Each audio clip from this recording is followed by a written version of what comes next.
Hey guys, welcome to the 16th C# tutorial that I'm making for the new Boston. And in this tutorial, we're going to learn more about methods. So all you're going to need for this tutorial is a button, and once you have it on your form, just go ahead and double click on it. Alright, so in the previous tutorial, we learned how to create a method. So we would just type void, and then we would just give a name for our method. I'm just going to call it my method. And then we also learned about parameters and passing them through to our block of code. So we would just put empty parameters right there, or empty parentheses, if we didn't need the user to input any data. And then right inside of these two curly braces is the code block. So whenever the user calls this method, all the code inside of here will be executed. So if we were to just go up here and type my method, then once we called this method right here, all of the code inside of these two curly braces would be executed.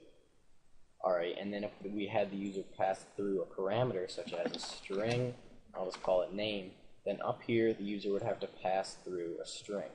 So we just pass through Adam, and now what it would do right here is just set this string called name equal to Adam, and then we could use this variable inside of this code block right here. Alright, so that's just a quick overview of the previous tutorial. And in the previous tutorial, I told you we were going to be learning about this in the next tutorial.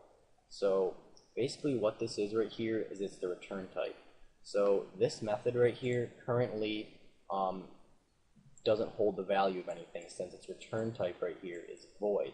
And void just basically means that this method doesn't represent anything. So if we were to just call my method right here, and we have to pass through a string right now, so if I just pass through Adam, now my method doesn't represent anything, so we can't set this equal to anything. Well, let's say we wanted this to represent a string.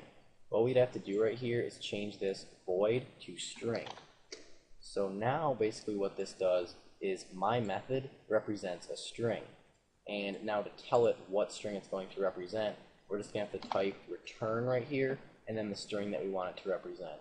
And we're just going to have it represent the string that is passed through. So we're just going to say return name. So basically what's going to happen here is we just pass through name through this method. Then it sets this string called name equal to Adam. Then it just returns Adam, since name is equal to Adam. And now that we returned this name right here, my method is equal to Adam. So now what we could do right here is just display in a message box this method, and we should just get Adam. And let's just make sure that this works here. And we can just put this inside of here because this represents a string as indicated by the return type. Alright, so let's just go ahead and make sure that this works. We should just get Adam. Yep, perfect. Alright, and we could just return something static. We don't have to make it be what the user passes through right here. So we could just say return hello. And then we would just get hello inside of a message box, since what it does right here is it just calls this method, and this method, remember, represents a string, and then it just sets my method equal to hello, and then it just displays that inside of a message box. So we should just get hello. Yep, perfect. And usually methods are used for calculations. So the return type is usually int, but it doesn't have to be. So we could say int right here, and now this method represents an integer. So now what we'd have to do right here is just return a number. So we just return 6. So now my method represents an integer. And since this represents an integer right here, we're just going to have to say .toString to convert it into a string so that we can display it inside of a message box. So now inside of our message box we should just get 6. Yep, perfect. And you can make the return type for a method anything that you want. So if we wanted to make it be a bool or an object, we could do that. So if we just made it a bool right here, and then we could just return true. So now basically what it's doing is it's setting the return type for my method to be bool, and then we're just returning true. So my method represents true.